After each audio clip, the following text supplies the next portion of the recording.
गणपतिगुम्हवामहे हविं कवीनामुपमस्रवस्तमम् ज्येष्ठराजं ब्रह्मणां ब्रह्मणस्पत आनशृण्वन्नोतिभिस्सेदसादनम् ॐ श्रीमहागणपतये नमः।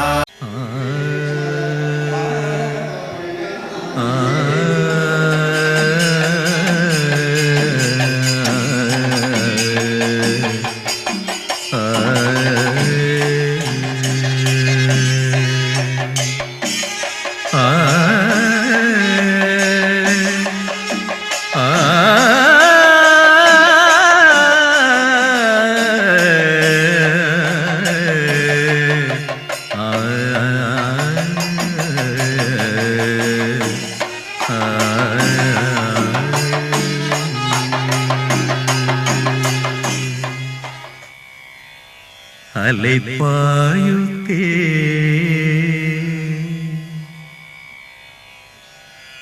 അലൈപ്പായുത്തേ കണ്ണായൻ മനമിക അലൈപ്പായുത്തേ അലൈപ്പായുത്തേ കണ്ണായൻ മനമിക അലൈപ്പായുത്തേ അലൈപ്പായുതേ കണ്ണായൻ മനമിക അലൈപ്പായുതേ നിന്നാനന്ദമോഹന വേണുഗാനമതിൽ അലൈപ്പായുതേ കണ്ണായൻ മനമിക അലൈപ്പായുതേ നിന്നാനന്ദമോഹന വേണുഗാനമതിൽ അലൈപ്പായുതേ കണ്ണായൻ മനമിക അലൈപ്പായുതേ ഗമധാനി സാരി ഗമരി സനി പ സ പ പ ഗമധാനി പ മ ഗമരി സ അലൈപ്പായുതേ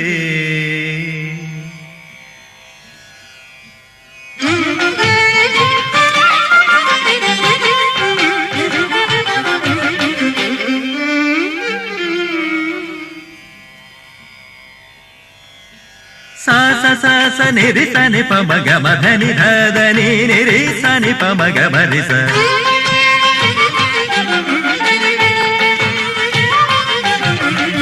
ni sa ri pa ga ma dha ni sa ri pa ga ga ma ri sa ni ri sa ga ma ri sa ni ri sa sa sa ga ma sa ri ri sa Gamari re sa sa sa sa, ni pa ma gamari sa sa sa sa, ni pa ma gamari sa sa sa sa, ni pa ma gamari അലൈപ്പായുതേ കണ്ണാ കണ്ണാ കണ്ണാ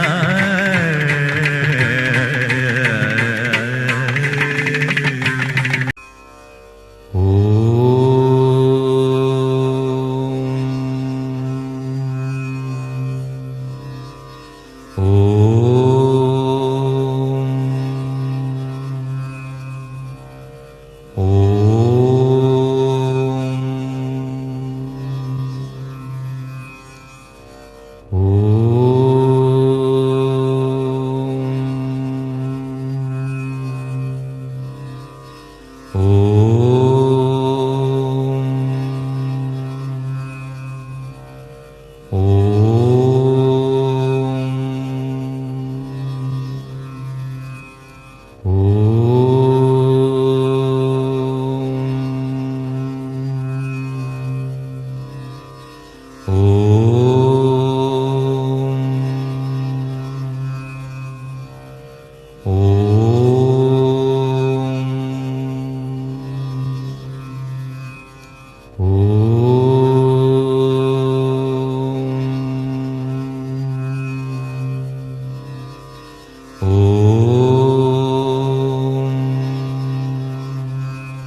സുഖം നമുക്ക് ഈശ്വരനിലൂടെ മാത്രമേ ലഭിക്കുന്നുള്ളൂ.